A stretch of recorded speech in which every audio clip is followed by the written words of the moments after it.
자, 오늘 말씀의 내용은 이제 구체적으로 하나님께서 노아에게 자, 이제 방주를 어떻게 지어라라고 명령하시는 그런 내용이 나와요. 이제 오늘 말씀을 통해서 하나님께서 우리 삶 가운데 노아의 또 순종의 모습들을 보면서 우리 삶 가운데 어떤 메시지를 주는지 세 가지로 함께 나누어서 우리를 나누려고 합니다.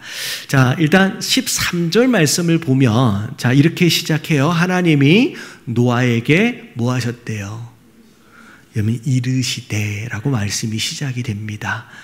다시 말하면 노아가 하나님을 찾아간 게 아니라 하나님이 먼저 노아를 찾아가셨어요. 그리고 그 노아에게 말씀하심으로 인하여 오늘 스토리가 시작이 돼요. 자, 그래서 첫 번째 우리가 알아야 할 첫 번째 내용 우리 같이 한번 읽어볼게요. 다 같이 시작. 하나님은 말씀하심을 듣고 반응하는 자들과 함께 일하신다. 자, 다 같이 따라합니다. 말씀하시는 하나님. 여러분, 하나님은 말씀하시는 분이에요. 성경의 내용들을 잘 살펴보면 어떤 순간에도 하나님께서 혼자 몰래 어떤 일들을 갑자기 이루어 가신 적이 없습니다. 어떤 일을 이루시려 할 때 반드시 그 일을 위해서 누군가에게 말씀하세요. 자, 이게 왜 하나님이 왜 이러냐, 왜 이렇게 하시느냐? 이유가 있죠. 자, 예를 들어서 지금 11시 38분인데 자, 갑자기 지진이 나서 강단 위에 있는 이 물컵이 옆으로 떨어졌다라고 했다. 떨어지면 여러분 이 상황을 보시는 가운데 여러분 이 물컵이 왜 떨어졌어요? 지진이 일어났으니까 떨어진 거잖아요. 근데 여러분 지진은 왜 일어난 거예요? 그냥 자연적인 현상인가 보다라고 생각을 하시겠죠, 일반적으로. 근데 만약에 지난주에 갑자기 하나님께서 감동을 주시길 이번 주일날 11시 39분에 지진이 일어날 것이다. 그리고 아무것도 망가지지 않는 상태에서 딱 이 물컵만 떨어질 것이다 라고 말씀을 하셨다라고 한다면 자, 이 물컵은 왜 떨어진 거예요? 지진은 왜 일어난 거예요? 여러분, 말씀을 하셨다라고 한다면 이거 하나님께로부터 원인이 있는 거구나라고 하는 걸 알 수 있다는 거죠. 그래서 성경은 모든 일들이 하나님으로부터 왔다라고 하는 것을 알려주시기 위해서라도 반드시 누군가에게 말씀하십니다. 성경의 내용들이 다 그렇게 시작이 돼요. 근데 중요한 것은, 더 중요한 건 뭐냐면 하나님은요, 누군가에게 그 말씀을 하시는데 그 말씀을 듣고 반응한 누군가로 인하여 스토리가 시작이 돼요. 그래서 자, 오늘 말씀도 마찬가지예요. 오늘 말씀의 스토리의 시작이 이렇게 돼요. 하나님이 노아를 먼저 찾아가세요. 그리고 노아에게 말씀하심으로 스토리가 시작이 됩니다. 근데 오늘 말씀을 보니까 앞으로 하나님께서 어떤 계획을 가지고 계시는지 노아에게 소상하게 말씀하고 계시고요. 그리고 14절에 보니까 그 일을 위하여 네가 방주를 지어줬으면 좋겠다라고 하나님 명령하심이 있습니다. 자, 그리고 22절을 보니까 노아가 어떻게 했대요? 그와 같이 하여 하나님이 자기에게 명령하신 대로 다 뭐 했다? 준행했다라고 이제 이야기가 정리가 되죠. 다시 말하면 성경의 수많은 스토리들이 전부 다 딱 이 같은 패턴을 따라서 이야기가 전개가 돼요. 마치 노아를 먼저 찾아가시고 먼저 이야기를 건네신 것처럼 성경에 등장하는 모든 스토리의 시작은 다 이렇게 시작이 돼요. 자, 우리가 앞으로 살펴보게 될 아브라함 스토리도 마찬가지예요. 아브라함이 막 믿음의 사람 먼저 그래가지고 막 하나님을 찾은 게 아니에요. 그냥 하나님이 아브라함을 찾아가세요. 그리고 네가 본토 친척 아비 집을 좀 떠나라 라고 명령하십니다. 근데 중요한 건 뭐냐면 그 말씀하심을 아브라함이 들었고요. 그리고 들은 이 아브라함이 뭐 했어요? 여러분, 그 명령에 순종함으로 반응해요. 노아도 그렇게 했던 것처럼 아브라함도 순종하여 반응함으로 인하여 아브라함 스토리가 쭉 이어져 가요. 아브라함뿐만 아니라 모세도 마찬가지요. 하나님 먼저 찾아가세요. 먼저 말씀하시죠. 그리고 그 부르심에 대하여 노아가 순종하기로 결단합니다. 그래서 모세와 더불어의 스토리가 시작이 돼요. 그리고 성경에 등장하는 수많은 사사들도 마찬가지고 심지어 신약에 등장하는 제자들도 마찬가지예요. 예수님 먼저 찾아가시고 말씀하시고 그리고 나를 따르라 라고 하시는 하나님 예수님의 명령하심에 순종했기 때문에 그들이 뭐가 돼요? 제자가 되고 나중에 사도가 되어집니다. 자, 이 말씀들을 통하여 우리가 잘 알아야 될 게 뭐냐면 하나님은요 우리를 부르신다는 거예요. 그리고 그 부르심에 순종함으로 반응하는 자들, 그들을 통하여 그분의 일들을 이루어 가신다라는 거죠. 성경은 다 그런 스토리로 채워져 있어요. 여러분 그 스토리 안에 함께 참여할 수 있는 저와 여러분들 되시길 주님 이름으로 축원합니다. 자, 두 번째 내용입니다. 우리 같이 한번 읽어볼게요. 시작. 하나님의 부르심의 유일한 목적은 방주를 짓는 것이다. 여러분 왜 하나님께서 모세를 부르셨을까요? 여러분 모세를 부르신 이유는 오늘 말씀에 나와 있는 것처럼 방주를 지으래요. 방주는 왜 지으래요? 이 하나님의 심판으로 인하여 어마어마하게 많은 생명들이 죽을 거예요. 그 죽을 수밖에 없는 생명들 가운데 살려야 할 생명이 있다는 거예요. 그 살려야 할 생명, 그 구원을 위해서 방주를 지으래요. 자, 우리가 알아야 돼요. 여러분 하나님은요 수많은 사람들을 부르시고 계시는데 여러분 이 부르심의 유일한 목적은 딱 하나예요. 여러분 구원입니다. 오늘 노아를 부르심의 이유가 방주이고 구원이었던 것처럼 아까쯤에 말씀드렸던 하나님의 부르심을 받은 모든 사람들은 전부 다 방주와 관련되어져서 부르심을 받습니다. 여러분 아브라함을 하나님이 왜 부르셨어요? 여러분 앞에 보면 내가 복을 주겠다라고 하시는 부분만 우리가 집중을 하는데 여러분 하나님께서 아브라함을 부르신 이유는 아브라함 가족만 잘 먹고 잘 살기 위한 것이 아닙니다. 자, 창세기 12장 3절 말씀을 보면 같이 읽어볼게요. 시작. 너를 축복하는 자에게는 내가 복을 내리고 너를 저주하는 자에게는 내가 저주하리니. 여기까지만 읽으면 마치 하나님이 이 아브라함을 대놓고 막 보호해 주시고 대놓고 이 아브라함만 사랑하는 것처럼 느껴지지만 여러분 그게 중요한 게 아니라 이 원리가 뒤에 나와요. 땅에 모든 족속이 너로 말미암아 복을 얻을 것이니라. 다시 말하면 하나님이 아브라함을 부르신 이유는 아브라함 잘 먹고 잘 살기 위해서 아브라함 보호해 주시기 위한 것이기보단 뒤엔 이야기예요. 여러분 죄로 인하여 저주받아 그 저주 가운데 죽어가는 그 인생들을 복 주시기 위해서 아브라함을 부르시는 거예요. 여러분 이게 아브라함을 부르신 목적입니다. 많은 사람들이 심지어 아브라함마저도 그 다음 세대마저도 이 하나님의 부르심의 이유와 목적을 잊어버려요. 그래서 여러분 이 아브라함을 하나님 맨 처음에 부르실 때의 이 내용이 아브라함이 이삭을 복줄 때 이삭이 그 다음에 야곱을 복줄 때 야곱이 그 다음 세대를 복줄 때 이 뒷얘기가 다 빠져버려요. 왜 아브라함 자기를 왜 하나님이 선택하셨고 부르셨는지를 나중에 살다 보니 잊어버려요. 그 가정을 통하여 그 민족을 통하여 모든 족속이 복을 받아야 하는데 나중에 한번 성경을 보세요. 아브라함이 이삭을 축복할 때 이 내용이 빠져요. 너를 통하여 모든 족속이 복을 받아야 돼. 이삭이 야곱을 복줄 때 이 내용이 빠져버려요. 너를 통하여 네 가정을 통하여 이 모든 족속이 복을 받아야 돼. 이게 다 빠져버려요. 우리도 마찬가지예요. 자 보세요. 모세를 왜 부르셨어요? 수백 년 동안 종살이하면서 억압받는 이스라엘 백성들을 하나님이 구원하시기 위해서 모세를 불렀고요. 사사기에 나오는 수많은 사사들 구원하기 위하여 그 사사들을 부르셨어요. 여러분 신약에 나오는 제자들 왜 부르셨어요? 목자 없는 양처럼 헤매이는 수많은 양들을 구원하시기 위해서 제자들을 부르신 거예요. 여러분, 우리가 잘 알아야 돼요. 하나님이 왜 우리를 부르셨는지. 여러분, 하나님의 마음과 예수님의 마음은 시종일관 어떻게 해서든 죽은 영혼들을 구원하기 위하여 방주를 짓는데 그 마음이 다 향해 있습니다.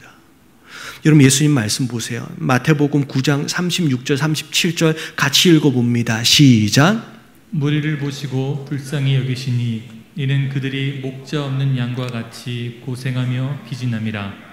이에 제자들에게 이르시되 추수할 것은 많되 일꾼이 적으니. 제자들에게 하시는 얘기예요. 왜 보내시겠어요? 누군가를 구원하기 위해서요. 예수님도 마찬가지예요. 제자들 보는 앞에서 일꾼들이 없다는 거예요. 빨리 추수해서 구원해 내야 할 영혼들이 깔렸는데 그 일꾼들이 없대요. 여러분, 성경에 여러분 100%예요. 누군가를 하나님이 찾아가셔서 부르셨을 때에 그 이유와 목적은 죄로 인하여 저주받아서 그 가운데 죽어가는 수많은 영혼들, 그 인생들을 구원하기 위하여 방주를 지어라 라고 하는 것에 목적을 두고 있어요. 여러분, 하나님의 부르심을 들은 자라고 한다면, 그 부르심으로 인하여 우리가 함께 교회로 모여져 있다라고 한다면, 여러분, 우리 인생의 목적은 뭐여야 해요? 여러분, 영혼 구원이어야 하는 줄로 믿습니다. 이 땅에서 내가 얼마나 어떻게 하면 잘 먹고 잘 살까에 여러분 집착하지 마시고, 코로나 상황이라 그래서 이런저런 이유들로 게을러지거나 나태해지지 마시고, 여러분 어떻게 해서든 한 영혼이라도 구원해내기 위한 그런 전도와 선교의 열정이 우리 안에 식어지면 안 된다라는 거 여러분 깨달아지시길 주님의 이름으로 축원합니다. 자, 마지막 세 번째 3번 같이 한번 읽어볼게요. 시작. 하나님은 부르심에 순종한 자들의 삶을 책임지신다. 여러분 너무 중요해요. 자, 오늘 21절 말씀을 보면서 제가 말씀을 준비하면서 참 은혜가 되는 게 뭐냐면, 자, 너는 먹을 모든 양식을 내게로 가져다가 뭐 하래요? 뭐 하래요? 저축하래요. 먹을 양식을 저축하래요. 여러분, 배 안에 나중에 나오지만 1년이 있어야 돼요. 비가 내리고 나서 1년 동안 물 위에 떠 있습니다. 1년 동안 먹어야 할 양식을 저축하래요. 근데 자, 이 음식, 이 양식을 누가 먹냐면 노아의 가족뿐만이 아니에요. 자, 이것이 너와 그들의 먹을 것이 되리라. 그들이 누굴까요? 방주에 함께 타게 될 수많은 짐승들이에요. 이 수많은 짐승들, 몇 마리라고 얘기하기 쉽지 않을 것 같아요. 수천 마리, 수만 마리, 수십만 마리가 될 수도 있을 거예요. 종류별로 보면. 근데 하나님 오늘 명령하시는데 노아 보고요, 그 많은 양식을 네가 뭐 하래요? 저축하래요. 여러분, 이 얘기는 그 많은 양식을 내가 어떻게 저축해요가 아니라 여러분, 하나님이 그걸 채워주신다는 얘기예요. 할렐루야. 저 별로 감동이 안 되세요? 여러분, 이 어마어마한 양의 수백억이 되는 여러분 그 양식을 노아의 가족이 먹고 살기도 만약에 바빠 죽겠다라고 한다면 절대 저축이 안 되잖아요. 이 많은 양을 저축할 수 있게끔 채워주신다는 하나님의 약속이에요. 여러분 깨달아지시길 주님의 이름으로 축원합니다. 여러분, 이 양식을 만들어내기 위해서 노아와 노아의 가족들이 피땀을 흘릴 게 아니에요. 노아는 뭐만 하면 돼요? 여러분, 방주만 지으면 돼요. 필요한 양식은 하나님이 그냥 채워주신다는 얘기예요. 여러분, 디모데전서 5장 18절의 말씀을 보면, 여러분 이 말씀은 신명기 말씀을 인용한 내용인데 같이 읽어볼게요. 시작. 성경에 일렀으되 곡식을 밟아 떠는 소의 입에 망을 씌우지 말라 하였고 또 일꾼이 그 삭슬 받는 것은 마땅하다 하였느니라. 여러분, 소가 곡식을 밟으면서 곡식을 떨어요. 근데 소 입장에서 볼 때 밑에 먹을 게 깔렸잖아요. 이거 얼마나 먹고 싶겠어요. 근데 주인이 그 소가 혹시나 뭐라도 더 먹을까 봐서 망을 씌우는 상황이 벌어지는 거지요. 그랬더니 하나님 뭐라고 말씀하시냐면 발로 곡식을 밟고 있는 소 입에 망을 씌우면 안 된대요. 왜냐하면 수고하고 있잖아요. 일하고 있잖아요. 충분히 그거 먹을 만한 자격이 있다는 얘기예요. 먹을 수 있게끔 내버려 두라고 하나님 말씀하시는 거예요. 그러면서 하나님 말씀이 뭐냐면 일꾼이 그 싹을 받는 것이 마땅하다. 여러분, 하나님 명령하셨어요. 하나님 일 시키셨어요. 일 시켜놓고서 마치 월급 안 주는 악덕 업주처럼 그런 하나님이 아니라는 거예요. 일할 수 있게끔의 모든 환경뿐만이 아니라 필요한 싹을 다 제공해 주신대요. 오늘 말씀에 나와 있는 것처럼 그 짐승들이 먹을 양식만이 아니잖아요. 1년 동안 노아의 가족들이 충분히 먹을 수 있을 양식이 저축되어질 수 있도록 부어주시는 거예요. 여러분, 이 역사하심을 경험하시길 주님의 이름으로 축원합니다. 그래서 마태복음 6장 33절의 말씀 같이 한번 읽어볼게요. 다 같이 시작.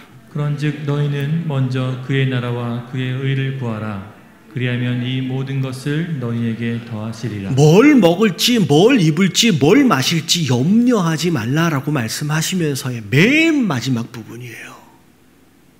그걸 위해서 막 매달리는 것은 고아와 과부처럼 누군가 챙겨줄 자가 없는 그런 자들이나 구할 것이다 라고 말씀하시면서 뭐라고 말씀하시냐면 그냥 너희는 뭐만 하래요? 먼저 그의 나라와 의를 구하래요.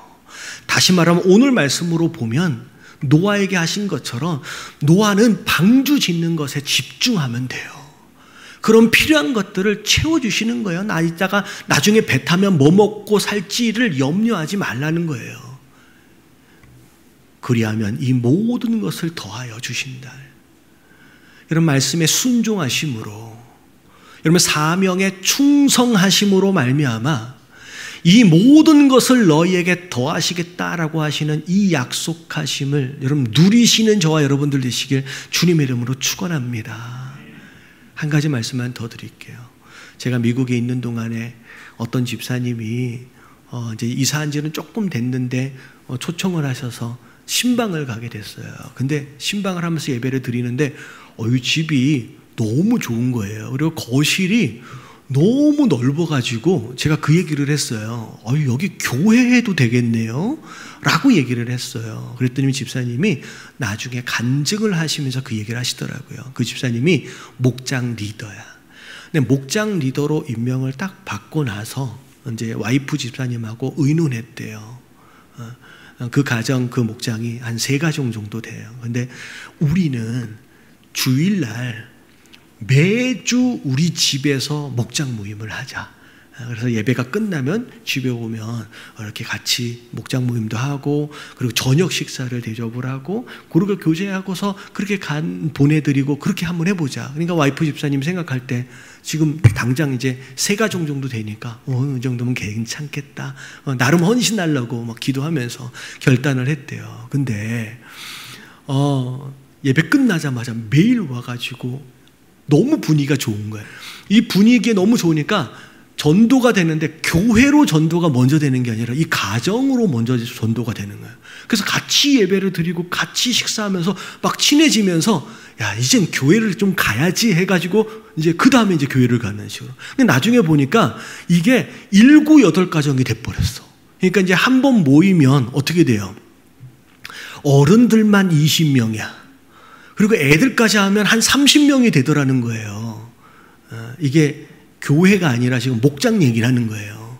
그러니까 이 집이 너무 조그매가지고 도저히 방방 들어갈 장소가 없어서 기도했대요. 하나님 우리 가정에 우리 이 목장 식구들 다 들어올 수 있게끔 아니 조금 거실이 조금만 좀 넓어졌으면 좋겠다라고 기도했는데 기도한 지 1년 만에 그 거실이 정말 교회도 될 만큼의 큰 거실을 주셨다는 거예요. 별로 느낌이 안 와요.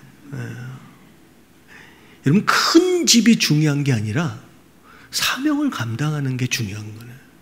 그 사명에 그 집이 필요하니까 하나님 채워주시는 거예요. 여러분 하나님을 속이지 마세요.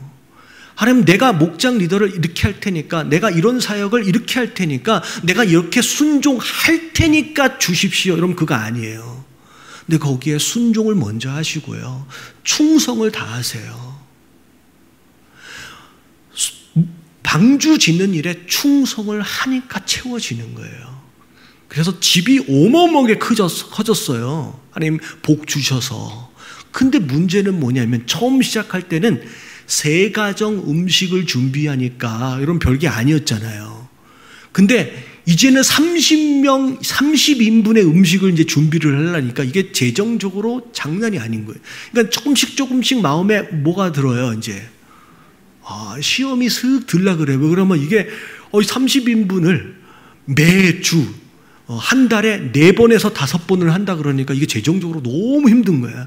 그래서 기도를 했대요. 근데 기도를 한다고 지금 이제 월급쟁이 생활을 하는데 이게 월급이 얼마나 오른다고 해결이 될 부분이 아닌 거예요. 그래서 기도하다가 1년 만에 하나님 응답 주신 게 뭐냐면 함께 모인 그 성도들이 같이 은혜를 받았어요. 그래서 목장 리더한테 갑자기 목장 멤버들이 이번 주부터 음식하지 마세요. 음식은 누가 책임져요? 우리가 가정에서 다 해가지고 갈게요 라고 해결이 됐어. 그래서 그 다음부터는 큰 집에서 그냥 예배만 드리고 음식은 목장 리더가 할 거 없이 음료수까지 과일까지 다 까가지고 다지고 오더라는 거예요. 할렐루야. 여러분, 그분 장로님 되셨어요. 그리고 그분 얼마나 열심히 사역을 하시는데 교구장 되시고. 저는 그런 모습을 보면서 우리도 마찬가지인 것 같아요. 하나님, 우리 교회 뭐가 필요하니까 우리 가정 뭐가 필요하니까가 아니라 먼저 뭘 구하라? 그의 나라와 의를 구하라. 거기에 순종하고 충성을 하면 그것을 위해 필요한 것을 채워주시는 거예요. 여러분, 하나님께서 우리 교회를 왜 세우셨을까요?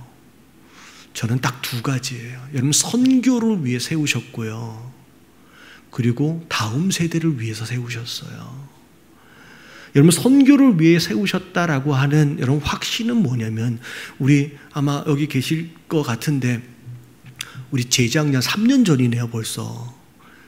우리가 탄자니아 아프리카 선교를 처음 딱 가서 공항에 딱 착륙해서 내리는 순간, 사실 우리 가지고 있는 부지 허가가 안 나가지고 한 3년 넘게 애를 태웠거든요. 근데 착륙을 해서 전화를 딱 여는 순간, 전원을 딱 켜는 순간 전화가 왔어요. 목사님, 허가 났어요. 그래서 제가 마음에 하나님이 왜 우리에게 이 땅을 주셨는지, 뭐 하란 얘기예요? 선교하란 얘기예요. 선교 열심히 하라고 하나님 땅 주신 거예요. 저는 곰곰이 생각해 봤어요. 왜 하나님께서 우리 예담교회를 김포로 부르셨을까? 왜 김포로 부르셨을까? 여러분, 한국에서 이 주민들의 평균 연령이 제일 낮은 곳이 김포 한강 신도시래요. 다시 말하면 아이들이 제일 많은 도시가 김포 한강 신도시예요. 그 한 중심에 우리 교회를 부르셨어요. 여러분, 다음 세대, 여러분, 이 다음 세대를 여러분 우리가 신앙으로 믿음으로 잘 길러낼 수 없다라고 한다면 20-30년 뒤에 이 자리는 텅텅 빌 것입니다.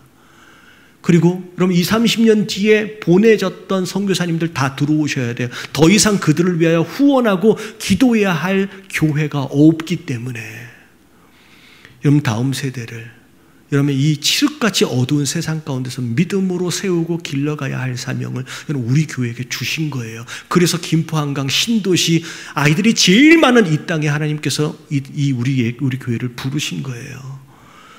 여러분 그의 나라와 의를 구하래요.